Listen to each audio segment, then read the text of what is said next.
Sekali lagi katakan, ku melakukan mujizatmu di hidupku.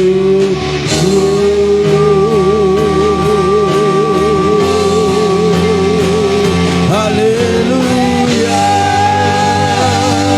Mari berikan kemuliaan yang meriah bagi Tuhan kita. Katakan haleluya. Haleluya, haleluya, haleluya. Terima kasih Tuhan, Engkau Allah kami yang selalu mengadakan mujizat dalam hidup kami. Amin. Hamba berdoa saat ini biarlah dalam pemberitaan firman-Mu kami semua boleh menerimanya sebagai firman yang hidup. Amin. Yang membawa kami kepada rencana Tuhan yang luar biasa. Amin. Terima kasih Tuhan, urapi hamba-Mu, urapi umat-Mu, bahkan mereka yang mengikuti dari rumah, biarlah Tuhan juga memberkati mereka. Dalam nama Yesus, yang siap mendengarkan firman Tuhan sama-sama katakan, amin. Haleluya. Silakan duduk Bapak Ibu Saudara sekalian, sekali lagi shalom.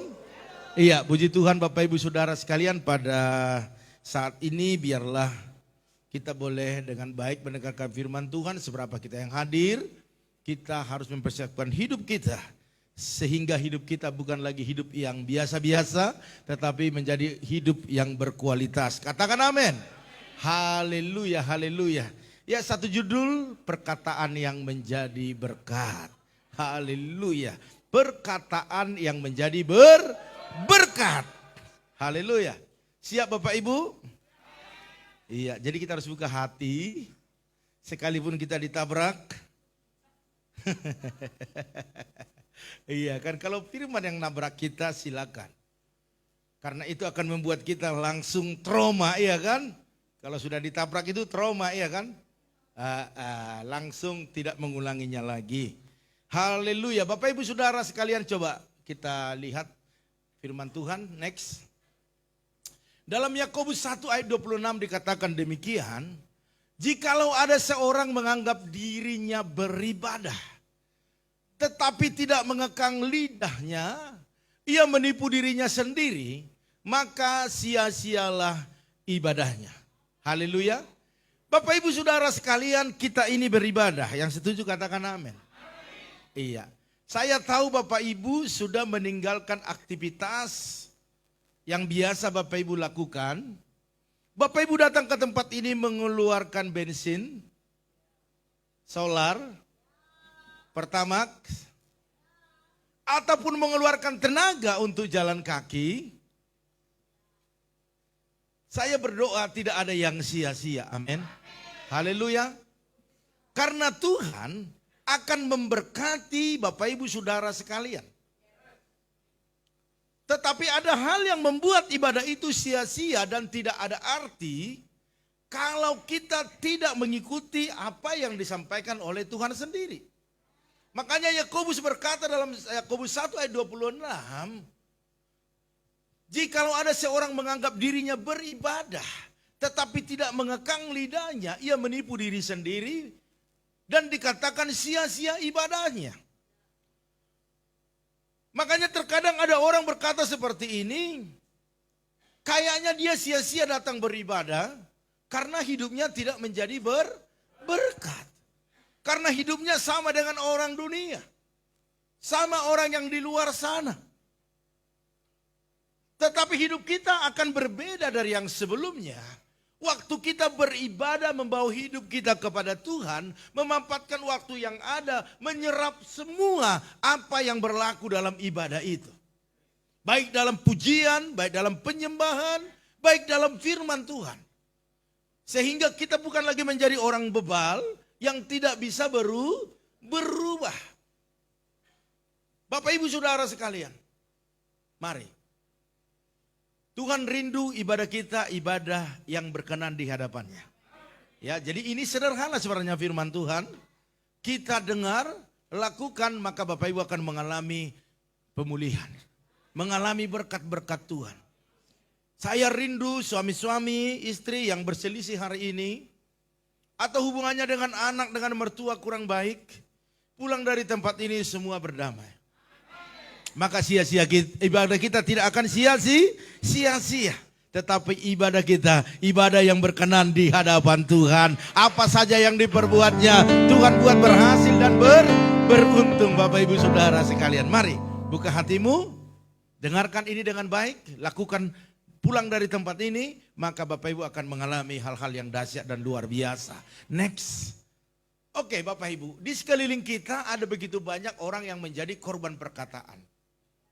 Mungkin Bapak Ibu salah satu korbannya. Atau Bapak Ibu sudah memakan korban. Bisa aja kita menjadi korban, atau sudah ada korban kita, kan begitu kan? Karena kita ini memang diciptakan unik adanya. Iya kan, senang melihat orang susah, susah melihat orang senang. Itu artinya unik dan itu naturalnya. Tetapi jemaat-jemaat Tuhan di tempat ini, bahkan teman-teman yang ikut live, saya percaya senang melihat orang senang. Dan susah hati juga melihat orang susah. Artinya kita mau, kita semua sama-sama senang. Amin. Iya. Tetapi ada orang yang sampai bunuh diri Bapak Ibu Saudara sekalian. Karena ada penindasan di sosial media lewat kata-kata. Ada penghakiman yang dilakukan. Sehingga kita kehilangan muka. Siapa di sini yang pernah kehilangan muka? Mukanya masih pas, belum hilang.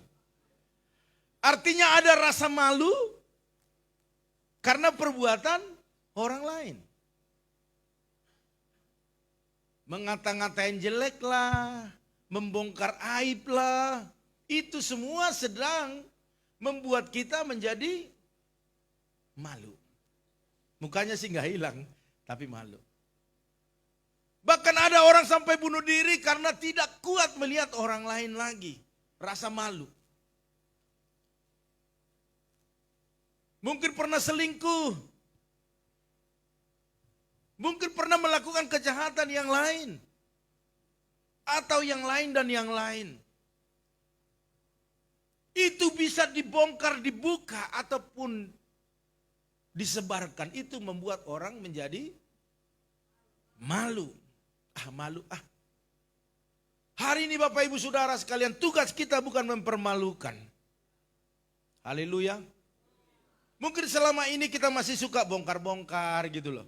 Ya kan? Memperkatakan, mempermalukan. Sekarang bukan waktunya lagi. Sekarang ini lebih tertuju kepada diri sendiri. Apakah saya sudah beribadah dengan baik? Apakah ibadah saya sudah layak? Sesuai dengan apa yang dikatakan Yakobus, tidak boleh ibadah kita ibadah yang sia-sia.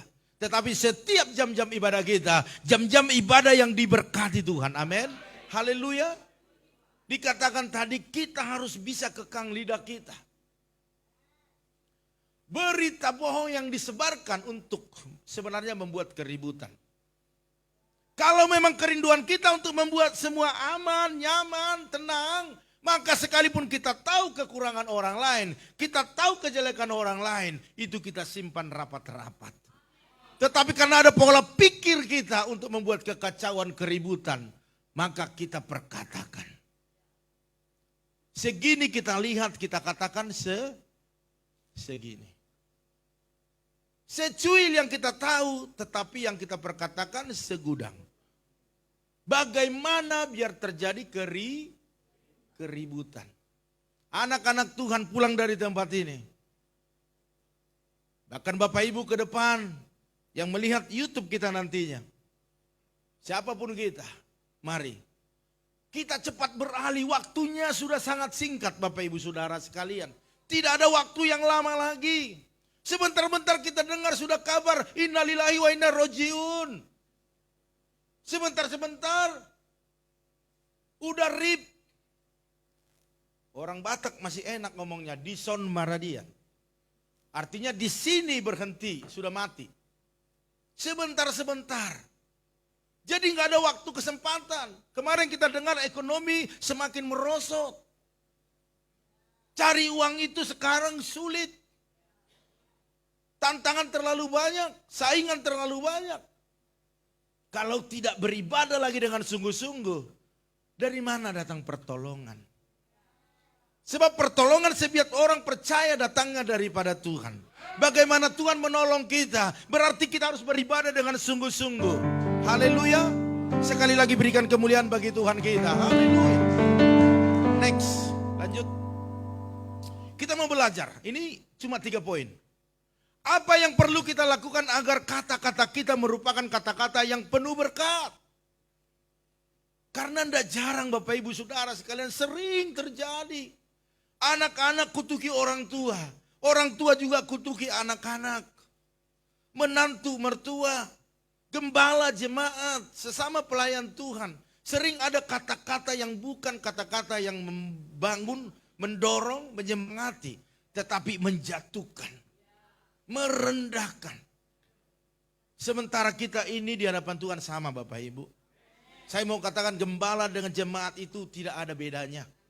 Perbedaannya waktu kita semakin dekat dengan Tuhan. Haleluya. Tetapi tetap saling menghormati. Itu intinya. Suami istri tidak ada bedanya. Kalau ada suami berkata, bukan tugas saya nyuci piring, perlu dipertanyakan. Halo? Tidak ada bedanya, yang membedakan itu adalah posisi. Memang Tuhan sudah buat suami itu sebagai kepala. Saling menghormati, saling menghargai, itu yang membuatnya. Haleluya. Bapak Ibu Saudara sekalian, apa yang perlu kita lakukan agar kata-kata kita merupakan kata-kata yang penuh berkat? Tadi pagi saya katakan waktu kita berkata sesuatu itu akan kembali kepada kita. Kalau kita perkatakan kata-kata berkat, berkat itu akan kembali kepada kita. Kalau kita perkatakan kata-kata kutuk, kutuk itu akan kembali kepada kita. Karena setiap apa yang kita perkatakan itu mencipta. Karena kita sebagai anak-anak Tuhan punya kuasa. Haleluya. Masih ada kata-kata yang mengatakan kepada anak-anaknya kata-kata dari ragunan atau kebun binatang? Masih? Bertobat sebagai orang tua juga. Harus bertobat. Apa yang kita tabur itu yang kita tuai. Ada anak-anak yang berkata kepada orang tuanya bawel, cerewet, orang tua nggak tahu diri. Kalau masih ada bertobat anak-anak kita. Semua bertobat. Ini waktunya kita memperkatakan kata-kata berkat agar menjadi berkat. Oh haleluya, haleluya. Yang pertama Bapak Ibu Saudara sekalian. Oh Erik biar cepat dia pikir langsung kunci satu ya. Oh, bukan. Daripada telat ya. Yang pertama, berbicara setelah mendengar. Ini kelemahan. Kadang-kadang belum baik mendengar, belum didengar sudah bicara. Didengar cuma sedikit, yang dibicarakan banyak. Itu waktu di sekolah pernah saya tugas bahasa Indonesia. Dikasihnya cuma 1 kalimat. Tetapi kita harus jabarkan itu seluas-luasnya. Mengarang. Kita hidup bukan mengarang. Haleluya. Kita hidup bukan mengarang. Apalagi kata-kata yang kita dengar jangan dijabarkan terlalu dalam. Karena pikiran orang yang berkata itu dengan pikiran kita berbeda. Dalam Yakobus 1 ayat 19 dikatakan, hai saudara-saudara yang kukasihi, ingatlah hal ini. Ini dikatakan ingat hal ini. Apa itu? Setiap orang hendaklah cepat untuk mendengar. Halo? Bapak Ibu sudah cepat mendengar? Mana lebih cepat mendengar atau berkata-kata? Berkata-kata, ya harus menyadari. Orang jujur masuk surga. Mungkin Bapak Ibu berkata khotbahnya kok begini. Anak SMP juga bisa khotbah begini, betul.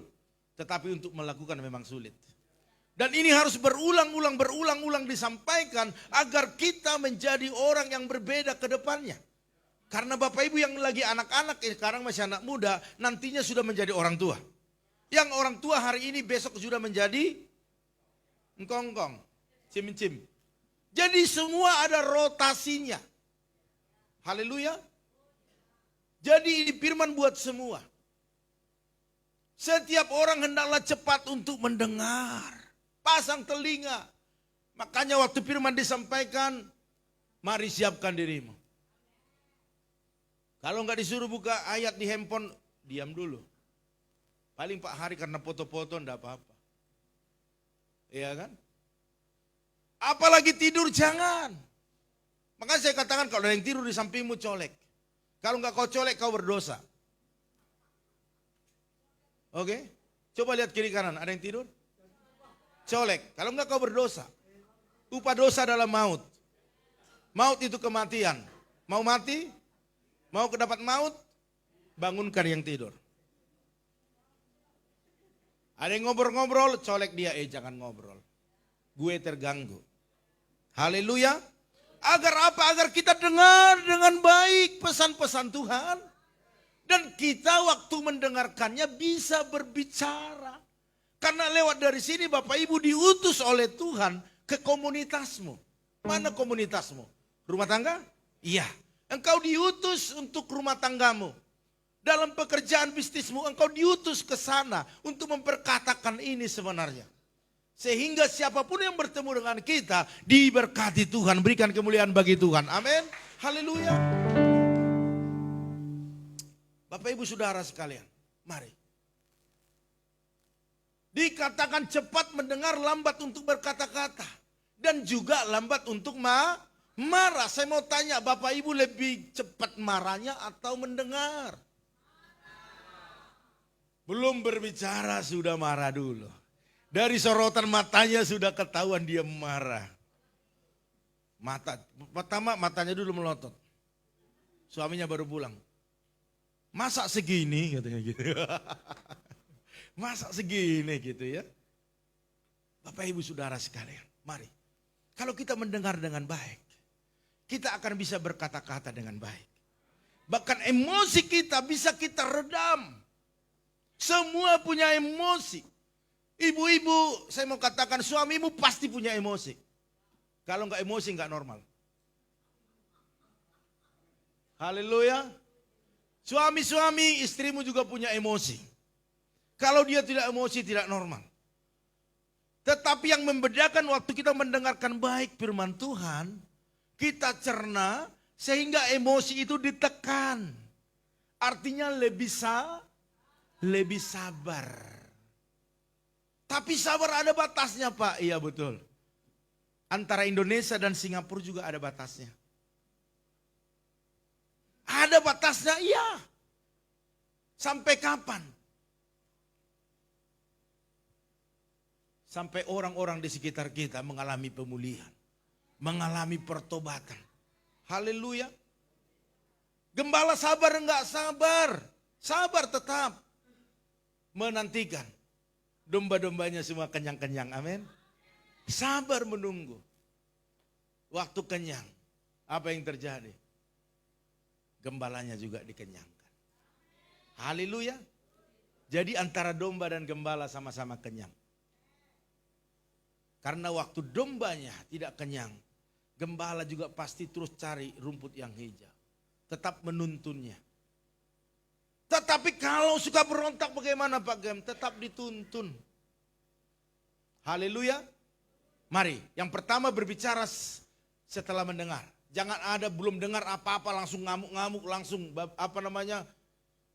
histeris, langsung kesetanan, jangan. Haleluya. Sebab memang itu kelebihan daripada setan. Setan tidak pernah kemanusiaan, tetapi manusia sering kesetanan. Itu akibat tidak baik mendengar. Sekarang baik-baik mendengar. Katakan kiri kanan, baik-baik dengar ya. Oke, next Bapak Ibu Saudara sekalian. Salah satu bentuk nyata dari pengakangan lidah adalah belajar mendengar orang lain. Iya, mendengar orang lain itu baik.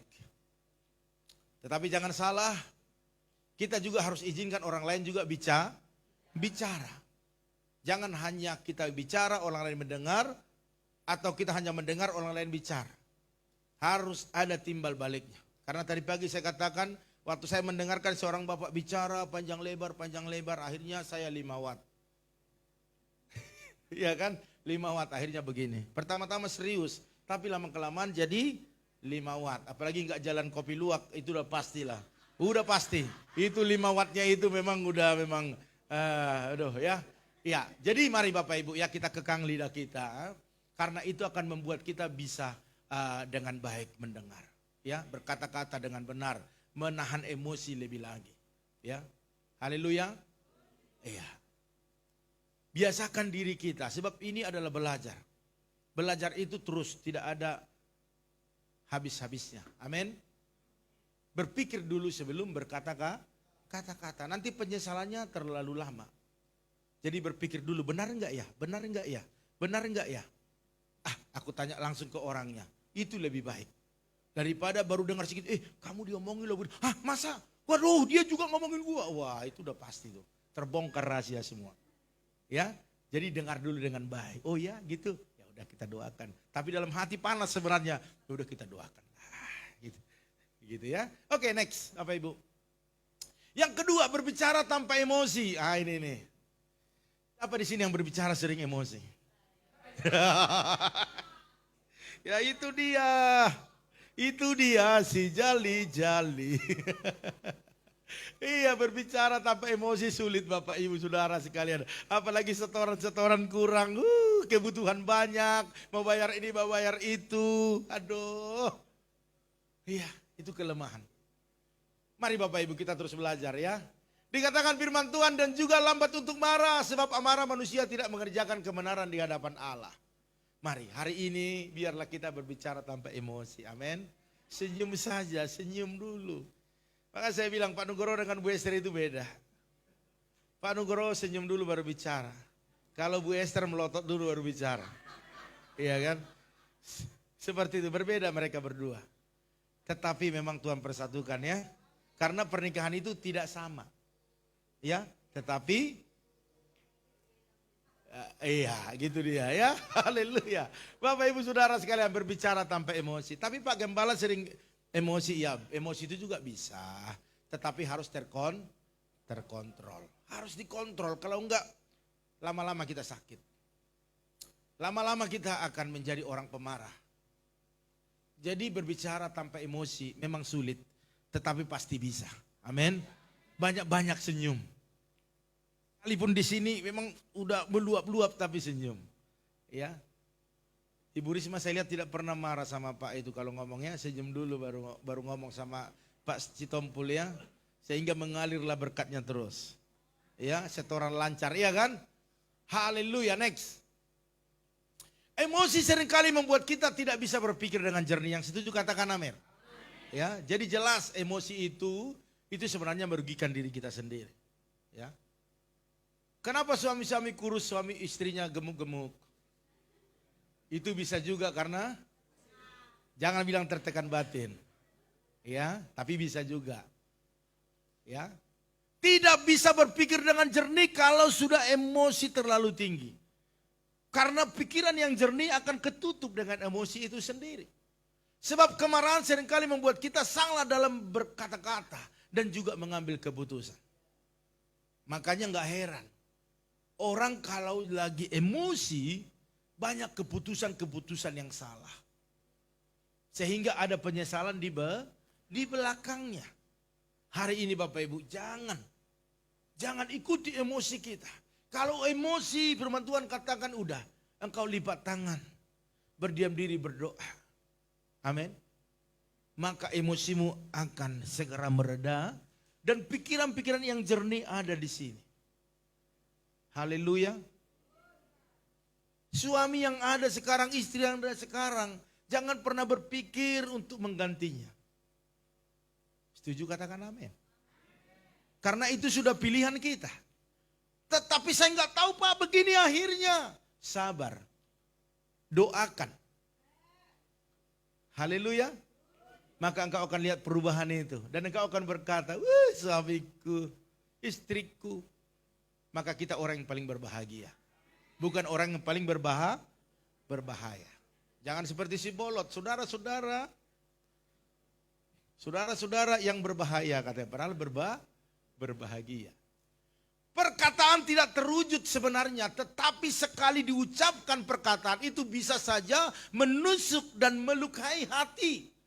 orang yang mendengarkannya. Dia tidak ada wujudnya, tetapi dia bisa melukai. Dan luka itu susah untuk disembuhkan.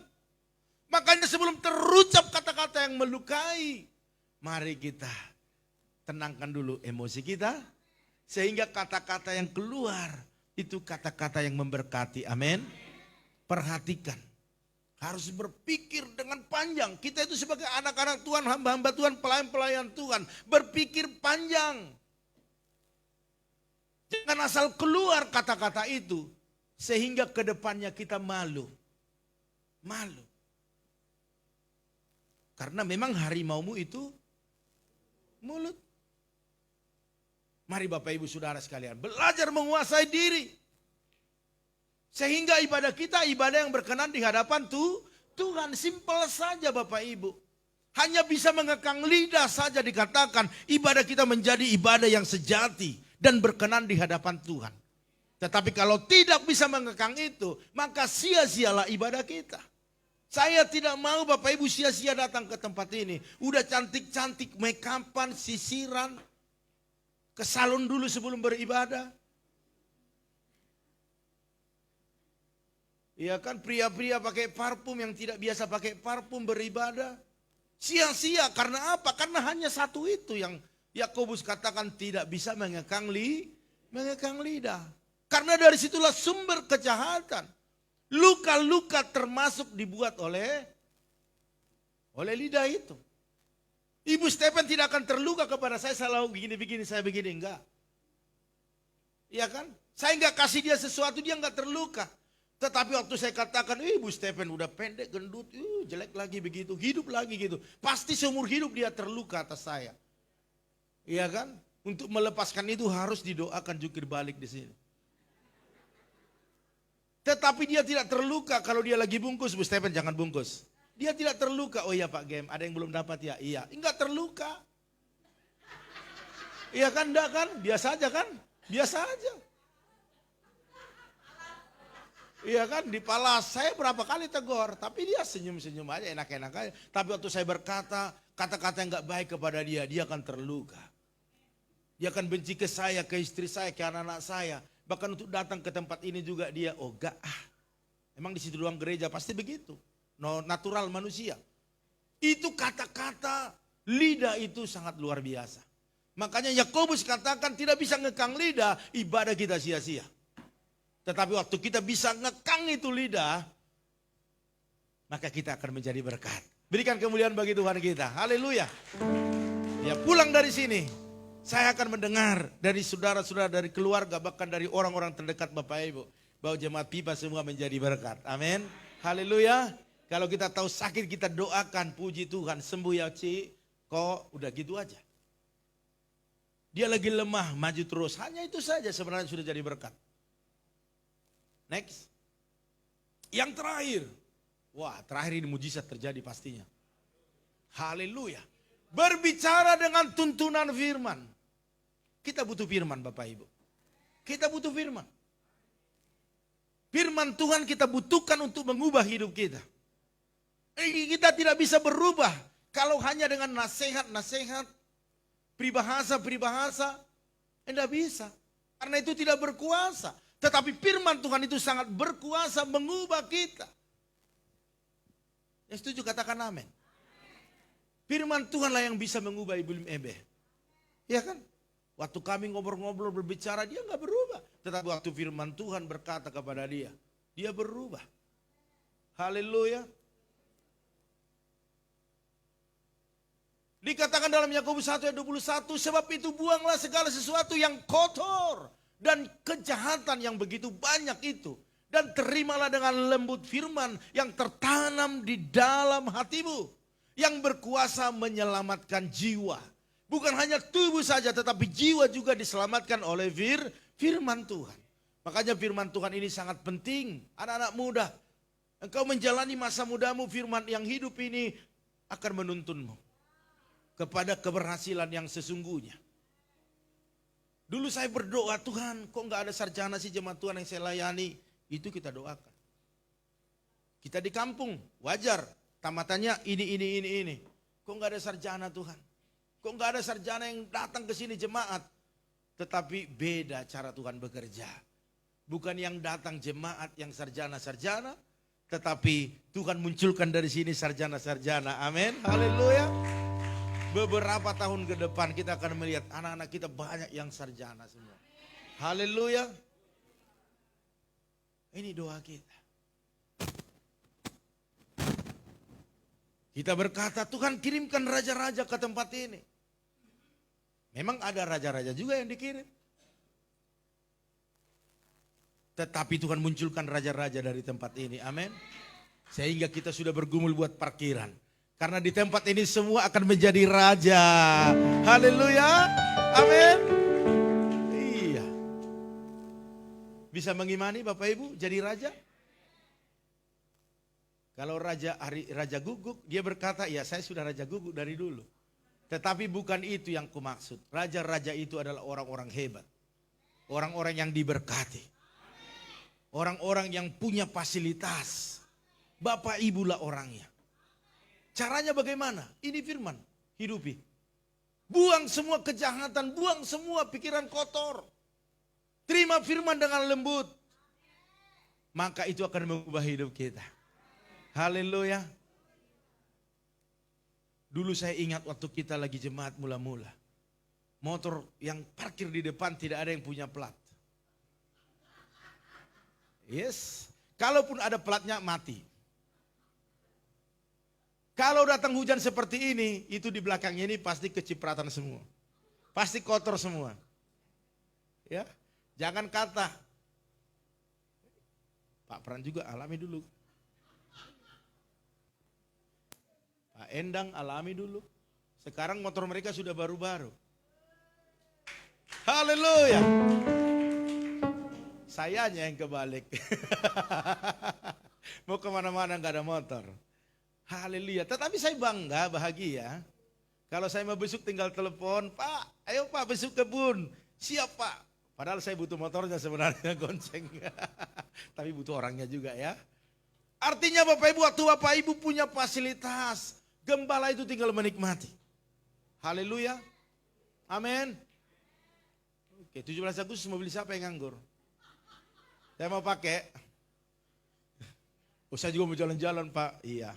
Saya doakan 2 mobilnya biar 1 nganggur. Mau didoakan mobilnya nambah? Amin. Motornya nambah? Haleluya. Bapak Ibu Saudara sekalian, mari berbicara dengan tuntunan firman. Maka saya percaya Bapak Ibu akan diberkati Tuhan.